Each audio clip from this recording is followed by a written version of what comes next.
Hello everyone, welcome back to my channel RS Tax Gyan Hub. This side Rinki Singhal and today's topic budget 2020-22. तो friends, आज मैं budget में GST से relevant part को discuss करने जा रही हूँ, बहुत ही सिंप्लीफाइड लैंग्वेज में और बहुत ही समराइज्ड वे में। तो फ्रेंड्स, ये एक प्रपोजल है, अभी एक्ट बनेगा, उसके बाद नोटिफिकेशंस आएंगी, तब आपको और ज़्यादा क्लैरिटी हो जाएगी। तो अभी क्या क्या प्रपोज किया गया है वो हम डिस्कस करने जा रहे हैं। और फ्रेंड्स, स्टार्ट करने से पहले अभी तक यदि चैनल को सब्सक्राइब नहीं किया तो चैनल को सब्सक्राइब कर लें, और यदि शेयर भी नहीं किया फ्रेंड सर्कल में तो शेयर भी कर लें। ठीक है, तो स्टार्ट करते हैं। सबसे पहले देखते हैं कि सेक्शन नंबर 16 में कुछ चेंजेस आए हैं। किसके लिए आए हैं? वो आपके आईटीसी के रिगार्डिंग आए हैं। सेक्शन नंबर 16 के सबसेक्शन 2 में BA इंसर्ट हुआ है, क्लोज BA। ठीक है, तो उसमें क्या कहा गया है? उसमें इन्होंने बोला है कि आईटीसी आपका रेस्ट्रिक्टेड हो जाएगा, यानी कि आईटीसी आपको नहीं मिलेगा। कब तक? जब वो आपकी 2B में जितना रिफ्लेक्ट होगा उतना ही आप ले सकते, उससे ज़्यादा नहीं ले सकते।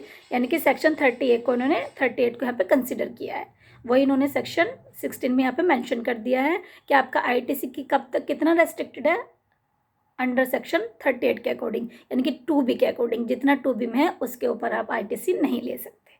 That is clear. Next changes जो हुआ है वो सेक्शन नंबर 29 में रजिस्ट्रेशन के रिगार्डिंग हुआ है, रजिस्ट्रेशन कैंसिलेशन के रिगार्डिंग। ठीक है, तो उसमें इन्होंने क्या बोला है? 16 में एक चेंजेस हो रहा है, रुकिए।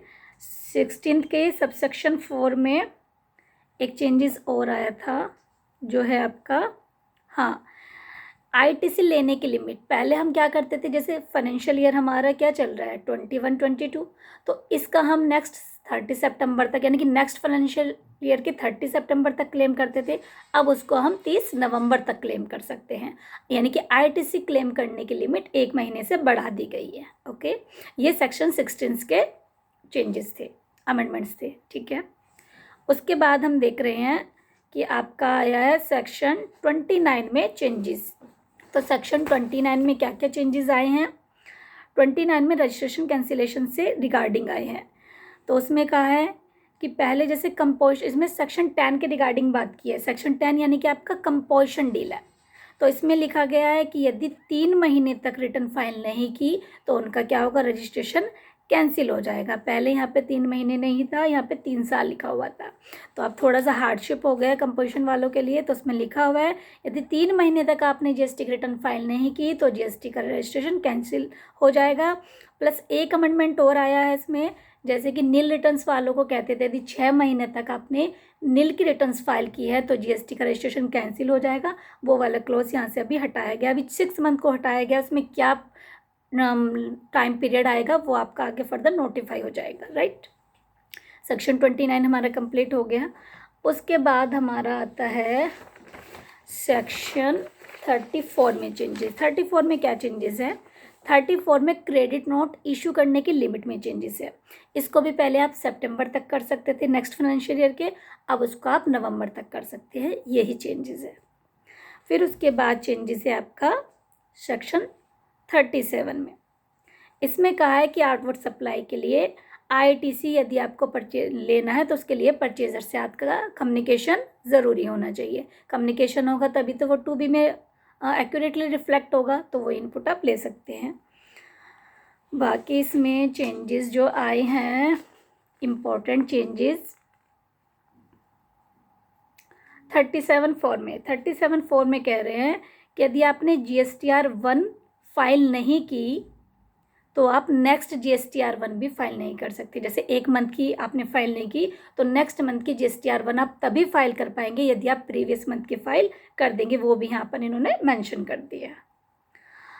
बाकी 38 जो सेक्शन है उसमें कुछ चेंजेस आए थे कि आप इनपुट के रिगार्डिंग 2B के अकॉर्डिंग कब ले सकते हैं, क्या ले सकते हैं। तो उसमें कुछ रेस्ट्रिक्शंस लगा दिए गए हैं जो आगे आपको प्रॉपर नोटिफाई होंगे। लाइक कि कोई नया सप्लायर है तो वो उससे आप कितना इनपुट ले पाएंगे, 100% ले सकते हैं या नहीं ले सकते, कितने लिमिट में कितने टाइम तक ले पाएंगे, या फिर उनका 3B में उन्होंने ज़्यादा आईटीसी क्लेम कर लिया है तो आपको उसका ये भी चेक करना पड़ेगा, या फिर वो डिफ़ॉल्ट है उसने टैक्स शॉर्ट पे किया है, तो इन केस में आप एलिजिबल नहीं होंगे। तो कुछ इस तरह की कंडीशन डलेंगी इसमें, जो भी नोटिफाई हो जाएंगे। और एक आपका रूल्स 86B का वोलेशन यदि इसने किया है कि जैसे उसमें 1% कैश पे करना होता है, तो वो सब यदि इन्होंने कुछ डिफ़ॉल्ट किया है तो उसके अकॉर्डिंग 38 को इन्होंने न्यू सेक्शन को इंसर्ट किया है, राइट। 39 सेक्शन में डेट को चेंज किया है नॉन रेजिडेंट के रिगार्डिंग, उसमें 20 तारीख को चेंज करके अब 13 कर दिया है, इतना चेंज हुआ है। और आपका 39 में जो एक रेक्टिफाई करने के लिए भी ऑप्शन आया, सितंबर को नवंबर कर दिया, उसमें भी 39 के सबसेक्शन 9 में एक चेंजेस आया है, जिसमें क्या है कि जो भी आपके एरर्स GSTR 1 में 3B में जो भी एरर्स होते हैं उसको सितंबर के अलावा आप नवंबर तक, यानी एक्सटेंड किया है, सितंबर के बजाय आप नवंबर तक उनको सही कर सकते हैं, ठीक है। अब आपका 41 में क्या चेंजेस आया है? 41 में आया है ITC से रेलिवेंट है इसमें भी, एक सेकंड 41 भी देख लेते हैं। 41 में बोल रहे हैं कि यदि ITC आपने अवेल कर लिया था लेकिन आपके सप्लायर ने क्या किया, टैक्स पे नहीं किया, तो क्या करेंगे, आपको वो टैक्स रिवर्स करना होगा विद इंटरेस्ट के साथ। तो यदि आप किसी जैसे परचेजर से माल ले रहे हैं, इनपुट क्लेम कर रहे हैं, तो ये भी देखो कि वो साथ में सप्लायर प्रॉपर टैक्स पे कर रहा है, फाइल कर रहा है, उससे कन्फर्म कर लो। यदि ऐसा नहीं हुआ तो आपको रिवर्स भी करना पड़ेगा विद इंटरेस्ट के साथ। और इन फ्यूचर यदि आपका सप्लायर पे कर देता है प्रॉपरली तो देन आप दोबारा उसका इनपुट ले सकते हैं, वो भी इन्होंने लिख दिया 41 के अंदर। 47 में चेंजेस आया है कि पहले TCS ये रिटर्न जाती है जो सेक्शन 52 के अंदर, तो इसमें कोई क्या थी, कोई लेट फीस नहीं थी, अब इसके लिए भी लेट फीस का प्रोविज़न डालने की बात हो रही है।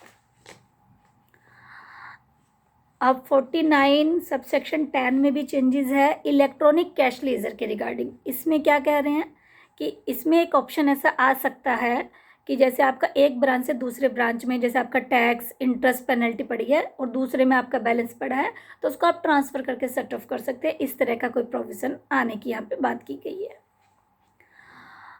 सेक्शन 50 सबसेक्शन 3 में चेंजेस आए हैं 20% इंटरेस्ट, माने कि 20% जो आपका इंटरेस्ट रेट है वो आपका मैक्सिमम है, मिनिमम नहीं है, मैक्सिमम आपको इतना ही इंटरेस्ट लग सकता है।